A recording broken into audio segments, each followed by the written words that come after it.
Okay, well, my name's Steve Walker. I'm the Commercial Products Manager of the BPIF. I run the BPIF's Climate Change Levy Scheme and also responsible for their carbon footprinting tools.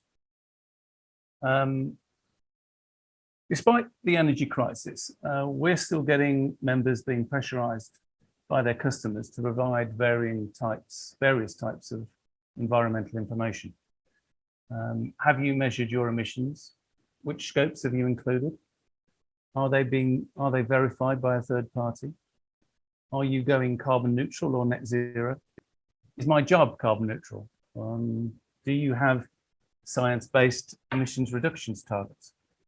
And of course, the industry itself is keen to demonstrate its own environmental credentials and needs to know the best way of doing that. The problem is that although the definitions of some of these terms are pretty well known, the interpretation of them differs.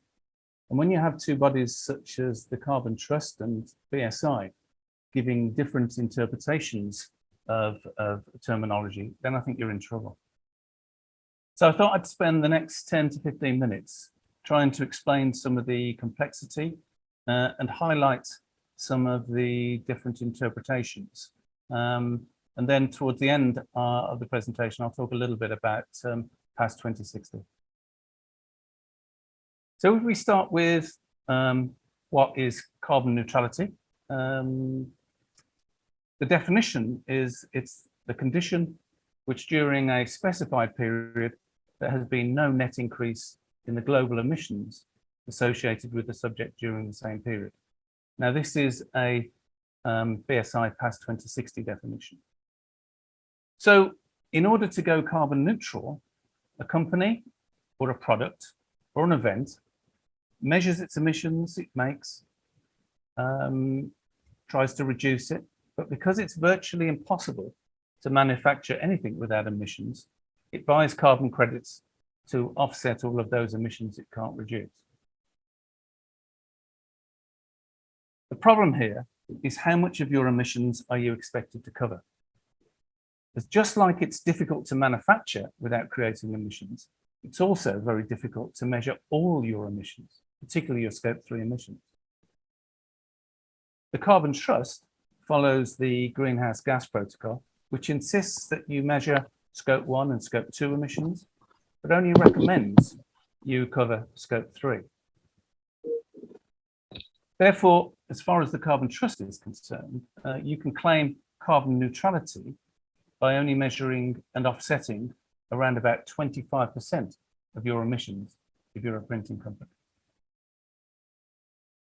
On the other hand, BSI's PAS 2060 on carbon neutrality, or organizational carbon neutrality, expects the subject to cover 95% of all its emissions. And this is a huge difference. Although even they say you can leave out some Scope 3 emissions if you have good enough reasons, but you have to express those reasons. But what is net zero? And is it any different? Well, that's defined as a position where you have achieved a balance between the greenhouse gases emitted into the atmosphere and the carbon removed from it. And to be honest, it sounds the same to me. Of course, we're all aware that the government has committed to go net zero by 2050. And one of the differences between the two definitions is the phrase, the carbon removed from it. And that's because the government is going to have to invest in carbon capture technology if it's going to meet its targets. Because it won't be able to rely on simply reducing emissions, because as we've seen, you can't manufacture things without creating emissions. So just like companies, you can't reduce all the emissions. But from my perspective, from an individual company's point of view, to all intents and purposes, both phrases, carbon zero, carbon neutral, and net zero are the same thing. And certainly, according to BSI's PAS 2060, they're quite categorical that carbon neutrality and net zero is the same thing. Despite this, however, not everyone agrees. As we've seen already, some claim that carbon neutrality just covers Scope 1 and Scope 2. Others state that if you want to go to net zero, you need to add in scope 3. Therefore, net zero means covering scope 1, scope 2, and scope 3. Others claim that to go net zero, you have to cover those scope 3s as a matter of course, but you have to subscribe to science-based emissions reductions targets. So, what are science-based emissions reductions targets? Well, according to the SBTI, the Science-Based Target Initiative, targets are science-based if they're in line with what the latest climate science deems necessary to meet the goals of the Paris Agreement, i.e. limiting global warming to well below 2% above pre-industrial levels. But what reductions are deemed necessary to achieve that? After some digging, and this is taken from the SBTI's Target Validation Protocol for Near-Term Targets, which I have a copy of if somebody wants a cure for insomnia. What it states in there is that in order to have a science-based target, you need an annual reduction of scope 1 and scope 2 emissions of 4.2%, and an annual reduction of scope 3 emissions of 2.5%, with a requirement to end up with a 90% reduction of emissions by 2050. So the obvious difference between this and carbon neutrality is the greater emphasis on emissions reductions rather than offsetting. But is 90% reduction realistic? And who worked out the targets along the way? Surely it should be different for each industry. I'm not sure where those targets come from. What all of these standards and processes have in common, however, is the desire not only to help companies reduce their emissions, but ironically, to introduce some consistency. And by doing so, avoiding any unsubstantiated environmental claims or greenwashing. But because of such differing definitions and interpretations of the definitions, I don't think that's happening. I found this one yesterday only on an environmental consultant's website, and I'll be sending out all the slides, so you will be able to look at this afterwards. I won't go through it all, but even this has different interpretations to slightly different interpretations of what net zero is and what carbon neutrality is. It seems to be that if you're going the past 2060 route, you go on one definition, and if you're going the net zero route, in this instance, it tries to say that net zero is better than carbon neutrality. It seems to me, however, that if you want to avoid accusations of greenwash, you need to choose a definition of carbon neutrality that covers as much of your emissions as possible. And this is particularly so as paper makes up such a large part of the emissions, 50 to 70% in the printing industry. And of course, that's a scope 3 emission. And if you were to ask me, what I think is that the BSI publicly available standard 2060 fits the bill of avoiding greenwash accusations. It's the only internationally recognized standard on organizational carbon neutrality. It covers 95% of emissions, unless it's impossible to do so. It insists that a company reduces its emissions, avoiding the accusation that companies are simply buying their green credentials. It allows you to have science-based targets, but it doesn't insist on it. In fact, it goes out of its way to say that targets should be appropriate to the ability of the company to reduce its emissions, rather than just have arbitrary targets. And it's verified by a registered third party. All in all, I think if you're claiming carbon neutrality through past 2060, it's difficult to see anyone being able to accuse you of greenwash. Past 2060 follows a simple four-stage process. Measure emissions, reduce those emissions, buy good quality offsets for the remaining emissions that you can't get rid of, document, declare, and validate the process.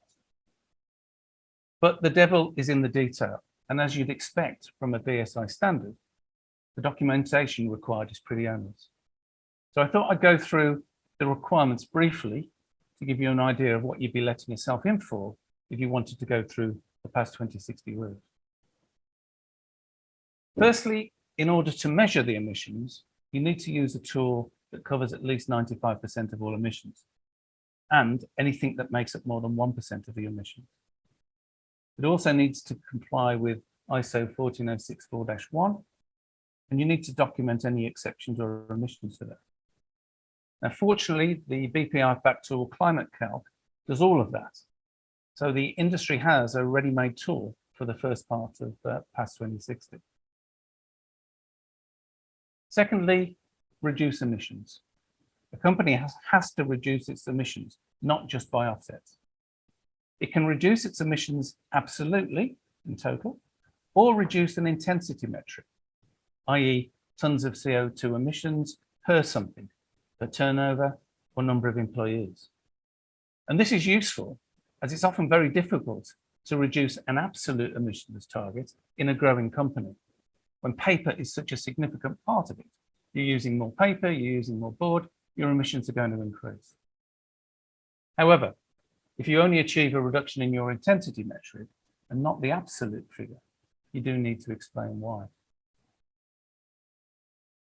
Thirdly, a site needs to offset those emissions it can't reduce by buying high quality carbon credits. And the standard gives examples of these: the UN Clean Development Mechanism and the UN Voluntary Carbon Standard. I've looked at both of these, and it's incredible the difference in the price of offsetting a ton of CO2. From 50 cents a ton for one project, up to more than $40 a ton, depending on the scheme. No wonder they have a poor reputation. And lastly, document, declare, and validate the process. And as you can imagine with the standard, this is where the main work is involved. In simple terms, you need to declare that standards have been met, provide a qualifying explanatory statement detailing how they were met, and make this public. And lastly, validate the process through a third party. You can actually self-validate. It says that in the standard, you can self-validate, but it's rather seen as marking your own homework and cannot carry the PAS 2060 badge, which is rather ironic. Why have it in the standard if you can't carry the badge? There are three main documents you have to produce if you're going through PAS 2060. A declaration of commitment and achievement, a qualifying explanatory statement, which is the big one. And as part of that, and where the whole process begins, you need to start with a carbon management plan. And I think it's this that gives you a very good idea of what's involved in the standard. So I'll just briefly go through what's required in your carbon management plan, because this is where it all starts. You need to include a statement of commitment to carbon neutrality, relatively simple. They prescribe how you do that. But then you have to have a timescale for achieving it. So you have to be thinking about, how can I reduce my emissions? And how much am I going to reduce them by? You need to have targets for greenhouse gas reductions appropriate to that timescale, and they can be science-based, or they can be appropriate to your company. And you need to include in that carbon management plan how you're going to achieve and maintain those reductions. Where you want to include your historic reductions, you have to say over which period you've included those reductions, and confirm that you've used the same measuring tool as you're using now, so there's no cheating. And lastly, you have to detail your offsetting strategy that you're going to adopt, including an estimate of the quantity of greenhouse gases to be offset, the nature of those offsets, and the likely amount. So, not a simple job to sit down and put a carbon management plan together. And this only forms one part of the qualifying explanatory statement. Now, fortunately, I'm not going to go through the qualifying explanatory statement with you, because the standard itself provides a checklist of what's required. But if you just look at some of the slides I've done, if I was going to do that, you can see there's quite a bit of detail that's required there. So, How can the BPIF help? Well, I've written a guide to the processes and to the documentation required, which is included on the BPIF's environmental roadmap. And obviously, I'll be sending out these slides so you have the information. But if you're really interested in PAS 2060, there's no real substitute for buying the standard. In my opinion, it's pretty time consuming and will probably need some outside help. And although we haven't identified as yet anyone to do that, we are looking for consultants who can help companies go through this procedure if they're being required to do so. So, in summary, net zero and carbon neutral, from my perspective and from BSI, can be seen as generally the same thing. But there is some debate about how much of your emissions you need to cover. And many believe, and it's a very common belief, that net zero, you can only go net zero if you include science-based targets. And I think when most people say nowadays, are you going net zero? They do, that's what they mean. Although I don't think the definition means that. But it's not what I think, it's what your customers are after. Science-based targets concentrate on emissions reductions that will help the world reach its Paris commitments on global warming, but they can be incorporated into a carbon neutral strategy using PAS 2060. And if you wish to claim carbon neutrality, I think from my perspective, it may be better to follow the PAS 2060 guidelines, as rigorous as they are. However, I think the way to avoid accusations of greenwash in any of this is to be transparent. If you're only covering scope 1 and scope 2 emissions, just say so. We're carbon neutral, measuring our scope 1 and scope 2 emissions. At least they'll understand what you're talking about, hopefully. Well, that's really all from me on that. What I wanted to leave you with, though, was a plea to get in touch with me if you have any queries from your customers about complying with environmental requirements. Just drop me an email with the requirements thereafter, because your customers are still going out there and signing up to various environmental measures, obviously prescribed by their customers or perhaps head office, and there doesn't seem to be a lot of consistency with them. So if you send them over to me, then I can try and interpret them for you if you are struggling to understand what they're after. One of the recent ones I had was from a company in Marcus's area, asked to describe if its interventions, or to describe its interventions using the UN Sustainability Development Goals. Now, that was a new one on me, but we were able to go away, look at what they were, and let the company know what they were. So at least, you know, and a lot of the things that you can interpret what you're doing around those development goals. And that's the sort of area where we can help. And the thing is, because people are interpreting things differently, bang it over to me and I can have a look at it and we can agree what we think your customers are after. So that's all I wanted to say. Back to Dawn for the roundtable and any questions.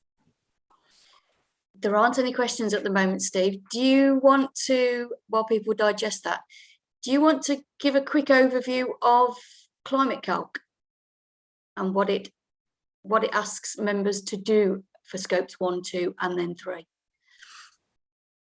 Yeah, I mean, this wasn't a sales tool for Climate Calc, but as you ask, Climate Calc is a print-specific carbon calculator tool covering 13 parameters, and some of the parameters you won't find in other calculation tools. It covers inks, it covers plates, it covers varnishes, it covers IPA, all those things that you won't find emissions factors for published by the government, and you won't find in many other calculators. It comes in two forms, a basic form, because in many instances, unless it's simple to fill in, people aren't going to do it. And on the simple version, all you need to put in is number of employees, electricity and gas consumption, tons of paper bought, tons of paper sent to waste. and it will use averages and worst case data to assume the other 13 parameters. It will assume the inks you use. It will assume the IPA and the packaging you use. And it will give you a carbon footprint that covers all three scopes, covers 95% of your emissions, and importantly, it allows you to put in papers on board of different emissions levels. So not only will you have a carbon footprint for your site, but you will have you can give your customer a carbon footprint for every job, and you can offer them alternative substrates to lower their emissions. The full version actually needs a bit more input. You will actually put in the amount of plates you use, the kilograms of ink, the IPA, the varnishes you use. So it takes a lot more input. However, you get more out of it because it will be more accurate and it's likely to be lower. It's also compliant with ISO 14064-1, which is a component of PAS 2060. If there aren't any questions, I just wondered whether anyone out there has any experience of working towards net zero, whether they have got targets, because that's the bit that confuses me. What are the targets? Any experience in that sort of area?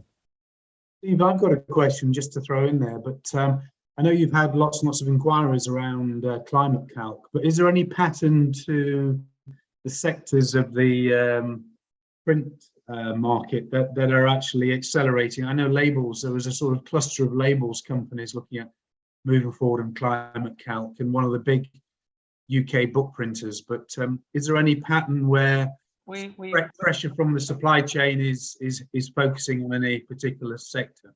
Yeah, we've got the supply chain in magazines pushing, hence why we've got one of the large magazine printers on there. Books as well, as you're saying, we've just book companies just come on because of the pressure from the supply chain, and labels as well. So I think you've mentioned all three, to be honest. Okay, sorry. There are some general printers there as well, and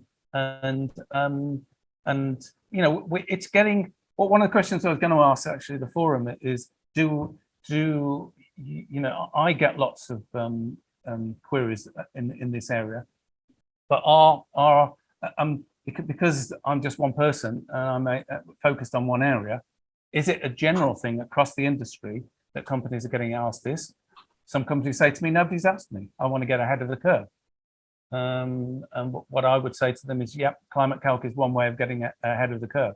Because if you can say to your customers, yes, I understand that you're after scope 1, scope 2, and scope 3, I understand what it means.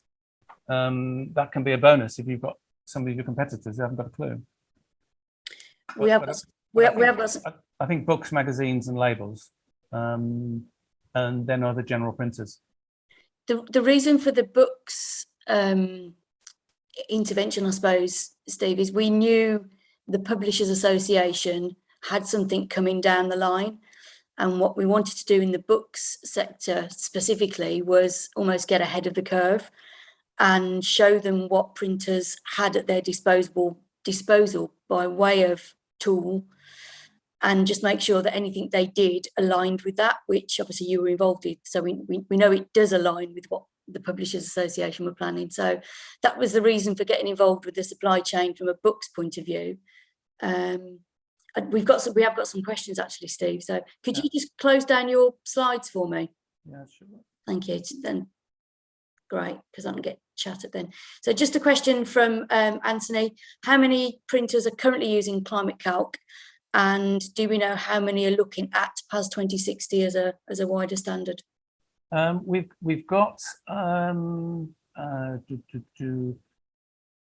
the reason I'm hesitating about the number of printers is one group's just come on, and I'm not sure how many. Let me say 10 companies. One of those companies has got more than one site.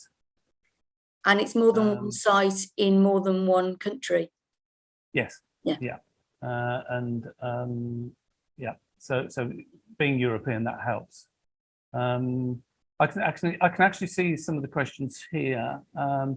Anthony, given the data is not publicly available, where do you get data from for climate calc for materials like inks and varnishes?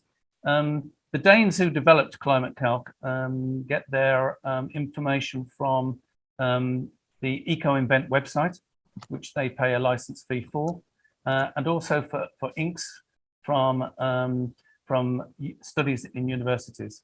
There is a whole 28-page booklet of, and obviously which is their Bible on where the emissions factors come from, and which is why you'll probably see that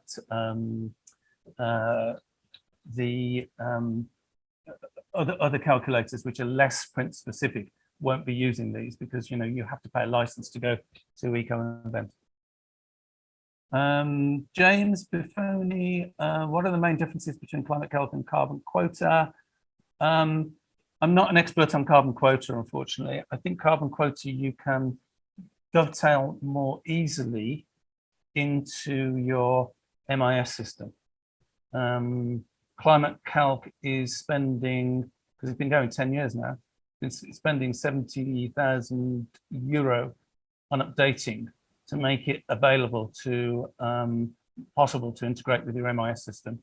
But climate calc doesn't do that. If you want a product footprint for a job, certainly on the basic level, you would go in, you'd put in the tons of paper bought. You would put in, on the full version, the inks used, the plates used, the IPA used, the packaging material used, and that would then give you a carbon footprint for that job. I think carbon quota, and I'm not an expert here, but you can use it from your MIS system. It may have a figure for a sheet fed offset press. I don't know. We don't have that. If you look at climate calc, capital assets are excluded. But I think I need to perhaps know a bit more about carbon quota. Stephen, in your experience, what is the most common and significant practical things printers can do to reduce their carbon footprint? Not including buying carbon offsets. I think that's a different subject, and you'll all have different views on that. Carbon neutral paper, solar energy, improved lighting, a whole range of things. And we do have on the environmental website, there is a whole range of ways that you can generally improve your energy efficiency, which is the one way of doing it, other than going down your supply chain and buying in carbon neutral items. Was that Matt's question you were just answering there, Steve? Sorry, yeah, that's Matt. James is offering a bit more information on carbon quota if you want to have a look, by the way. Okay, yeah, no problem. Yeah, Question? that would be really useful, James, because I think that's a gap in my knowledge, and I need to. I'm not one of those who would phone up and pretend to be a company and say, right, carbon quota, what can you do for me? So if you've got that, that's great. Question from Catherine. Steve, I've just started collating data for entry into climate calc. What options do we have if one of our main paper suppliers is unable to provide us with the emissions data for any of the papers they provide us with? And is it likely that these papers have already been loaded by another user? And is there an ability to search climate calc for other paper types? Yes, we are getting into quite a bit of detail here, Catherine. I will take this offline with you. However, it's just so I'm being fair and balanced. That is an issue with climate calc, is you do need to go, I don't think any carbon calculator is all singing, all dancing, and certainly climate calc isn't. And we do rely on the merchants providing information on the papers, and it changes quite often. And unfortunately, we are looking at databases, and we're looking at how to get over this. But currently, there isn't a database, and the big work that's involved in even the climate calc basic, if you want to offer papers of differing emission levels, is going to your merchants and finding out what those emission levels are. But I'll talk to you afterwards, Catherine. just a follow-on question from Matt. Should scope 3 include our customers? Yeah, I mean, scope 3 includes all of your raw materials. Yes. So, and what a lot of companies will be doing is measuring their scope 1 and scope 2, and then going down the supply chain, which is where the pressure comes from us, say from the publishers. Well, we don't print, and therefore we want a figure for print, and they're pushing that down the supply chain because it will be impossible otherwise for them to get the information. So yes, definitely, scope 3 includes your customers. Going back to Catherine's point, Steve, if you can't get emissions data from the suppliers on a particular substrate, it doesn't leave a gap, does it? There is worst case data in there. Yes, it doesn't mean you can't fill it in. The one thing about Climate Count Full is, take commuting, for instance. Commuting could be quite a difficult thing to do for a company. It will probably know its company cars because it pays the mileage. But commuting, what do people use? How do they get in? That's quite difficult. If you don't fill in the commuting, and given that commuting won't be a huge percentage of the overall figure, it will use worst case data and it will use assumptions for you. So what you can do on the full version is to put in your inks, put in your varnishes, put in the plates, all the things that you should know, all the things you can get information about because you purchased it, put those in, and it will assume other things. So it's not a case of going, oh dear, I can't fill it all in, I can't get it. Obviously, the more accurate you are, the lower your figure will be. I don't think there are any more questions currently, and we don't want to keep people hanging on. That's a good sort of 40 minutes of debate around all things PAS 2060. Oh, there was a point from Anthony, actually. If we go back to Anthony's point, how many companies, is it fair to say that companies are starting the journey, or how many have we got actually looking at the full PAS 2060? I've had 2 inquiries in 6 months. For full PAS 2060? Can we help with PAS 2060? Now, obviously, I don't know what the industry is doing. We haven't had a survey about what the industry is doing and who's looking at it. Given the complexity of it, I would imagine people would look at it and go, oh, unless they're being really, really pushed along that line to become carbon neutral. And that's why I wanted to give a bit of a flavour of what's involved.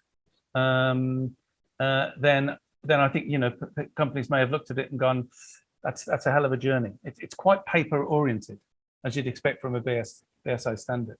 And I'm sure there are shortcuts, and I'm sure that when people get used to it, it's not quite as onerous as the standard looks.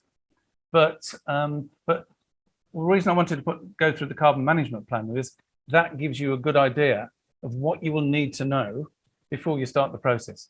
You'll need to know what your emissions are. You'll need to know how you're going to reduce them, what you're going to look to do to reduce them. It's an interesting one. Can you count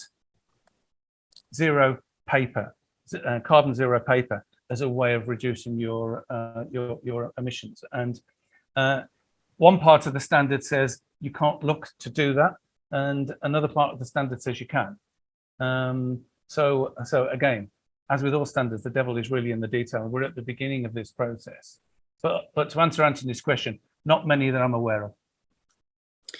In terms of starting the journey and starting to gather data for what might be coming down the line, or future customer queries or questions, gathering data around scope 1 and scope 2, though, in your view, is that relatively simple? Well, you're talking about electricity consumption at scope 2, so you should have that from your bills. Scope 1 is gas and company car mileage. So you should have gas from your gas bills, LPG from your LPG bills, fuel consumed.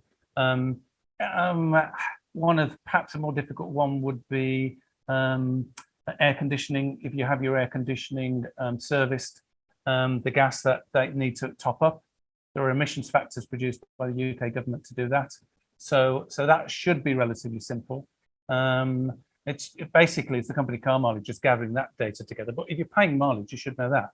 So yeah, relatively simple. And if you just add in paper, which you should know, and water, which you should know because it's off your bills, you're already starting to get to around about 79–80% of your emissions.